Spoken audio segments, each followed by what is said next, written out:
when your AI agent has root, thank you all for making it. I hope you have fun. So I'm George, the founder of Stackpack. It's an open source infrastructure agent. I previously was responsible for platform and security at a couple of companies and a founding engineer in other deep tech startups. But I spent the past 18 months working on making agents run your infrastructure. And giving them root access to AWS to see what happens, so you wouldn't have to. So what's going to happen today is going to show you some of the stuff we learned. By no means it's complete. There's a lot of work to be done next. But yeah. And yeah, spoiler alert, it's not great, but it's very interesting, the things you can do when your agents have root to AWS. So a year ago, LLMs sucked at DevOps, but this is no longer the case. Starting Opus 4.5, they're becoming increasingly good. So we used to do a lot of R&D work to make LLMs better at infrastructure. We don't need any of this stuff anymore. Out of the box, they started becoming much better. And people are actually using them in practice. So this is a snippet of a slice of data from our users. The past 2 weeks, people have been using it for containerization, setting up CI/CD, infrastructure as code, troubleshooting, security, and networking stuff. So all meaty stuff where a lot of things can go wrong, where a lot of things can break and reach attack targets. So it's already happening. People are already using agents for infrastructure, whether we like it or not. The problem is, the scientists in Jurassic Park, we give ourselves a false sense of security. We think we design our way well around these agents, with sandboxes and all the cool stuff.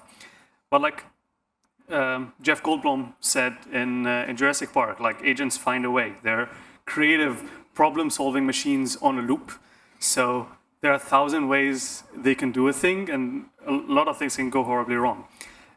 So when you try blacklisting rm-rf, they would just create a Python script to do the same thing. So yeah, that's the problem. So also Jurassic Park, they catch us off guard. The Replit agent here, when the people tried prompting it hard, no more changes, and the agent gave us a full sense of security. Okay, I would never understand. I wouldn't do anything dangerous. And then they ran db push and just deleted the database production. This is just one incident. There are hundreds of these incidents. So the scientists also of Jurassic Park, we try design our way around this. We create only female dinosaurs and to prevent them from breeding, but nature finds a way, and they find a way to breakthrough. So we'll go through 3 threats, and the common people try mitigating this threat. We'll build a threat model together and show you what we ended up using in production, which by no means are perfect. So there's still a lot of holes and a lot of work to do. But this is a nice place to start. So we're in the kitchen with the raptors, and let's talk about trying to get out. So this is a super simple architecture of a standard agent, regardless if it runs in the browser, on the terminal, or on a server somewhere. But we're taking the classic approach where you have an agent running in the terminal. You see there's an LLM provider at the top, and then the agent itself with the agent brain, the client, and the tools. It doesn't have to be MCP, but this is the more generic approach. And through the tools, the agent's hands, the agent can make changes or affect the external world through the file system or the network. And through the network, it makes API calls to change your infrastructure, provisioning queues or databases, and making external changes, side effects. Regular threat modeling, where you cross the trust boundary between different trust boundaries, this is the most dangerous part. So all the red lines here, this is where things tend to go wrong often. The first threat is actually leaking sensitive data to the LLM provider, secrets, PII, and so on. This is the first threat. It's usually in this link. There is a similar threat where it leaks data to the external world, but we're not going to talk about this today. Another threat is breaking configurations on your servers or infrastructure as code. A third threat is modifying resources, which is the most interesting. This is the one close to my heart. It's one of the most challenging. There's also injection, but injection, I don't see it as a threat. I see it as a vector to exploit other things like leaking sensitive data, breaking configs, or modifying cloud resources in an unauthorized way. But there are also a lot of literature out there and blog posts about injection, so I'm not going to talk about this, talking about the other things. So the first one, leaking sensitive data. One very popular approach is don't even leave secrets in plain text anymore. But we all know how that ends up. Well, it's very hard to do in practice, and people tend to leak secrets. So it's still a best practice. We should strive to do that, but humans still fail at it. There are thousands of AWS keys at GitHub. The second solution is to redact secrets. And this sounds cool, but like if you want your agents to be autonomous and to help you run your infrastructure, they would have to deal with secrets. Like they would have to be able to use secrets to do stuff. Like for example, you can ask an agent to rotate your secrets, or like help you debug something where it has to compare secrets. So look, how should they deal with secrets if they can redact them? So this didn't work out for us really well. And you can also try ask nicely, like asking the LLM to behave properly, asking Claude. And believe us, like we tried. It works 70% of the time. And the other 30% is like where the disaster happens. Like this is the bad corner you don't want to be in. So asking nicely also doesn't work. So what ended up working in practice is doing secret substitution. So what we do is like we intercept whatever is happening between the agent's brain and the agent's hand, and then we try to detect the secrets and replace the secrets with random placeholders that are stable. And whenever the secrets are flowing back from the file system, like or the agent's hands, because the brain is just the brain. The hands is where we do the actual reading of the files and editing the files. We detect the secrets with git leaks, and then we replace them with stable placeholders, and then we do the other thing the other way around. So the LLM never sees the secrets. As you'll see, this turned out not to be perfect, because like later LLMs do have some tricky things up their sleeves, and they found a way around this. But like, yeah, this is the approach that works most of the time. But the smarter the LLMs got, they found workarounds. Like I'll show you an example. But they're like, this is how it looks. So this is my terminal agent, and it was trying to compare stripe keys across two .m files. So in the first .m file, we have two stripe keys, and you see there's a stable random ID to kind of the key, and it also like the rule from git leaks, it tells it what kind of secret this is. So it has an idea what the secret is, it has a reference, a pointer to the secret, but it doesn't see the actual thing. So across the files, because the IDs are stable, it can compare secrets, and it can write the secrets and read them without actually seeing the actual secret value. And you can see here, like it was able to execute the logic properly without seeing the actual secret value. How LLMs, or like at least since Opus, figured out a way around this is they can actually sometimes do hex dump of the file. So the secret, it wouldn't be arranged in the same way the regex pattern detects them. They would be split over multiple lines. So even this doesn't work as well now. But yeah, now we know. So for future work, these are two things you should look into if you want to look into this deeper. There's another pattern called the secret injection proxy. This is the secret substitution proxy. The secret injection proxy uses placeholders also, but like assumes you would need secrets only when you're making API calls. Then it would inject the placeholder, replace it with a secret with the outbound traffic as a proxy.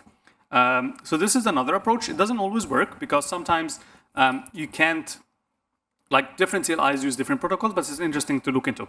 Another thing we found out is like we had to add a lot of rules to git leaks to be able to do this properly. Like git leaks doesn't work in every single use case. There are 300 or 400 rules out there already, but it's not enough. So there was this interesting approach called FuzzForge, where they use LLMs to detect harder to create secrets. For example, like dynamic secrets generated by code. So the secrets themselves are deterministically generated, but the code obfuscates them somehow, so you can't detect the pattern. So this is very intelligent. The thing they did wrong in this paper, or this approach, was using like remote LLMs. So an interesting direction would be to use small language models fine-tuned for this specifically locally on the machine to be able to detect secrets and get more coverage compared to having static rules like git leaks. The second threat, breaking configurations. So the first approach people think of, especially like in the DevOps space, is using infrastructure as code in anything, with everything. So you can ask the agent to modify the code, and then you review it or audit it, and then you apply it. But in practice, this is not very practical because, yeah, who here has their entire infrastructure codified in infrastructure as code? Entire infrastructure. You don't have any bash scripts or like anything done locally or UI. Wow, this is super rare. Like, you're great. Well, like we found in practice with most of the users is that they always have a hybrid, and not everything is done through infrastructure as code, specifically when there's an incident. Sometimes like people just go and change things. So this doesn't work well in practice because there's still ClickOps and legacy. Another approach is to back up everything, which is amazing. Also like a practice that we should use when working with configurations, but not everyone is backing up everything. Specifically, like if you have these Snowflake kind of servers where there are local configurations and data all over the place, you don't back up everything. The third part, which is like a perfect solution, is file system overlays with copy on write and so on. So this is amazing. This, I think, is the ultimate solution. But the problem is it requires root access, and it's not cross-platform. And you'd see some people working on Windows, others working on macOS, others on Linux, and this doesn't always work. And we didn't want people to give the sandbox layer root access to be able to do this. So what worked for us in practice is actually having reversible file system operations. So we can reverse everything. So when the agent is creating documents, we can just like store the audit logs of the operations so we can replay them in reverse. String replacement, removing, we back up the files. So it's like a soft delete of the files. And it's different locally and remotely, but you get the idea. This is in practice, like this is a fun one. So it's not trivial to reverse all agent operations. So if you check this Python code, try like reversing a string replacement by just like switching the operands. You would see that it doesn't work because there are some collisions. So here we figured out, like, okay, we need to not store just the operands of string replacements. And this is how most agents do file editing. We need the udiff because to include some of the context, because it doesn't always work to do string replacement in reverse. So you have to carefully design the edit operations to be able to reverse them, which doesn't also work in most of the cases with all the agents. Like you have to have control on how the agent does edits. So even this is not perfect. So a couple of things that you should look further into. I'm looking into them. The first thing is agentfs, which is like, it has a different way of editing the file system. It has this virtual file system layer in SQLite and stores all the operations by default, so it's very easy to roll back. There's also a project I started working on. It's a personal passion project for my own usage. It's called Bento. And Bento is more like a portable workspaces for agents with like checkpointing of the all files edited, so I can restore them on like cross-platform on different OSs. But it's still very early, like it's only for my personal use now. Finally, like my favorite threat is modifying cloud resources. The first solution would be like the most obvious thing is to give agents least privilege access. The problem is this limits the usefulness of agents because you don't, like part of the cool thing about having an agent is you can ask it to do a lot of things that you didn't predefine. That's the difference between a deterministic workflow and having an agent. Like they have tools and they can do random things. So if you don't know what people would ask the agent to do beforehand, it's very hard to design a least privilege policy. But we also have been failing to do this for humans for decades. Like it's very hard to define least privilege access. But now the problem is just scaled. Like instead of having a few humans with access with very well-defined roles, you can have hundreds of agents with task-specific roles, which makes the problem much harder. The second solution, which is like the popular code solution, is to blacklist, whitelist things. And as I said, like agents are clever machines on a loop. So if you try blacklisting something, they would find a way to be able to do this. Like they would write a Python script. They can now read like base 64 encoding, as I learned yesterday, and they can encode stuff in a different way to exploit the system. And this is the case since 2024. This is not just like the smartest models. It's been the case for a while. A third solution is to use sandboxes. And wow, like the Bay Area loves sandboxes at the moment. I'm working on a project to like try index and like divide sandboxes in a taxonomy. So I indexed here like 28 sandboxes. And you see like, I know that like the picture is tiny because there are a lot of sandboxes. There's a huge gap in the policy layer and the stuff related to handling credentials and network security of the sandboxes. You can check this project later. But like if you use any average sandbox, it wouldn't help you in infrastructure because most of the infrastructure side effects are through API calls. And the most granular sandbox now available in the market would just like block a specific domain. So it doesn't differentiate between creating an S3 bucket and destroying an S3 bucket. Another solution that's quite popular, even Anthropic is also doing that now, is using AI-based detection to be able to figure out what kind of commands are malicious and what commands to allow. And wow, yeah, this is a recipe for disaster. Like if you're familiar with adversarial machine learning and the single pixel attack, where if you have an image in a neural network, you can modify a single pixel to trick the neural network classifier to misclassify things. There's a very nice example here where the neural network classifier was tricked by a single pixel change and it was not able to differentiate between a hamster and a nipple. Like it's confused. And this is exactly the same thing with self-driving cars. Like you can just 3D print an object, leave it in the car's trajectory, and would trick the car to do random things. This is an inherent issue with all neural networks, even LLMs. And if you have a very creative LLM on a loop, it would be able to find these adversarial examples and exploit the defense mechanism and find a way through it. Because theoretically, it is possible to at least have a single adversarial example. So this can work, but it doesn't work 100% of the time, which is not something you would like to gamble when you're giving root access to your agent to AWS. So one thing that worked really well is this design here. We implemented this and it's been used in production for almost a year now. It's actually working really well. Basically, we add a transparent proxy around the agents container here to intercept all the traffic, because not all CLI agents, not all CLI tools respect the OS proxy headers. So we had to do transparent proxy, trick them using IP tables throughout all the traffic through this proxy. We do local TLS termination, so everything runs like next to the agent on the same machine. But then we apply a Cedar policy engine on top of that. So Cedar is an open source policy language by AWS. And it's super simple, much than Rego. It's much simpler than Rego, easier to write and maintain.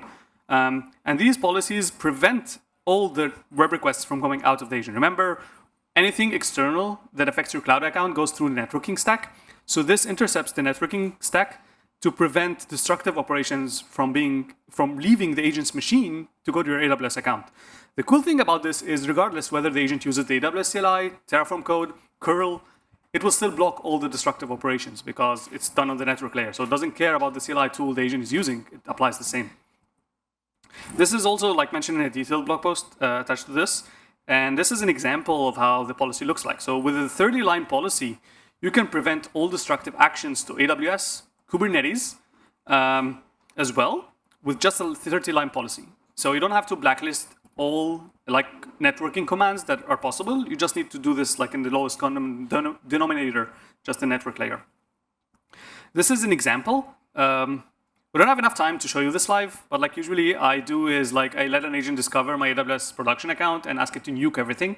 And then it fails because you'd see here like there's an authorization denied because it's trying to delete an EC2 machine, but then the proxy stops, like blocks the request at the network layer and returns this error message to inform the agent that this request is not allowed, even if this agent has admin access to AWS. Some things to follow, look into this in the future, is we need more granularity. So we need to be able to define these policies on the fly as a second security layer. So they need more granularity. Like they can inspect HTTP traffic going out. So there's definitely more room here for creativity to define how to define and maintain these policy sets. Better user experience. Because initially when we built this, you either start the agent in sandbox mode or not, as in network sandboxing. But we found a lot of interesting ways to get around this. Is you can have the master agent, like, or the main agent, have like full access, but then it can delegate to sub-agents that are sandboxed with much limited access. So you can do things in the background unsupervised, and you would have a guarantee that it would never break anything. And this makes things like discovery super easy. So the main agent can spawn like 10 or 20 sub-agents that are sandboxed to explore all your AWS accounts in like a couple of minutes and dump all this information, and you have a guarantee that you don't need to review every single request because it works 100% of the time, like can't do any destructive operations. Finally, BetterAuth, it's an authentication SDK startup. They're working on this new protocol called Agent Auth Protocol. It's like OAuth, but for agent access. If AWS supports this at some point, it would be amazing because then the agents can request access using an OAuth sort of like three-legged dance. And you would approve it, and it would use these temporary credentials with temporary access to do stuff, and then it's revoked afterwards. But this is still super early. Yeah, so that's it. For future work, I have 2 projects I'm working on. As I said, like one is on GitHub, the agent sandbox taxonomy, where I'm trying to index all the agent sandboxes available, like what kind of threats they protect you from. I would love to get your feedback on this. And also Bento, the file system portability thing for agent workspaces. Yeah, so feel free to connect to me on LinkedIn or X. Happy to take questions if you're interested. Anything.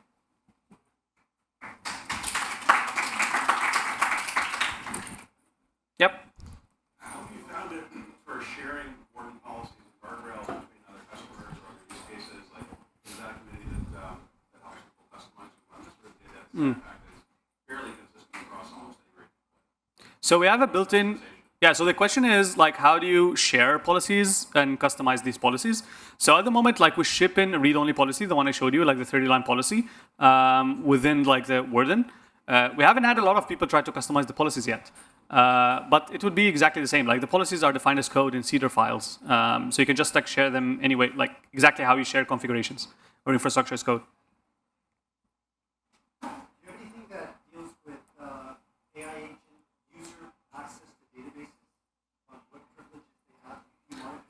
No, we will only do this like on the network layer, But you can extend this concept to SQL queries. Like if you can able to inspect the network traffic, even if it's encrypted with local TLS termination, and you can understand the SQL queries, you can also like create policies on SQL. Like this is something I've been wanting to try, but we never tried it so far. Like we didn't get this deep yet. You talked about like having a master agent, master agent, having sub-agents. With all the traffic from the sub-agents before you do that master agent, So the agents are not aware. So the question is about like having the main agent and the sub-agents and the traffic flowing out of these sub-agents.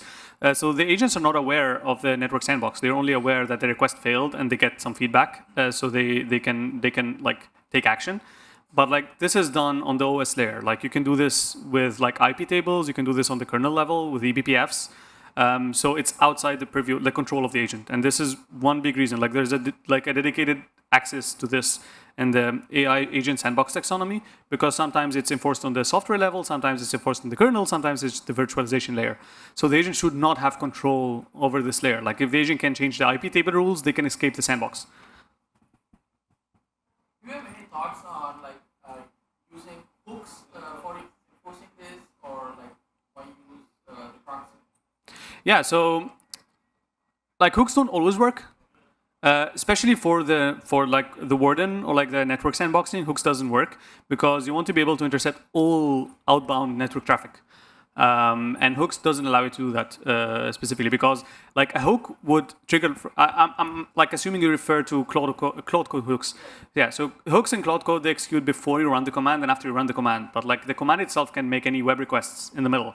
And before running the command, so some CLI tools are super complicated, like the AWS CLI. It makes random requests with different like conventions, and it's very hard to predict what kind of request the CLI would make before making it. So the cool thing about this approach is that you intercept it at the network layer, so you know exactly what's going on. Like you're having a TCP dump, like or Wireshark, like in the middle, and you can see the web requests.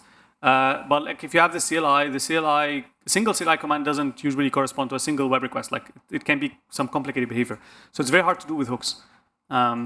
If you're doing it with hooks, you'd have to use an LLM to try assume, or you have to map every single CLI to all the web requests, which is very hard to do in practice. Specifically infrastructure, like you have tens of tools doing different things.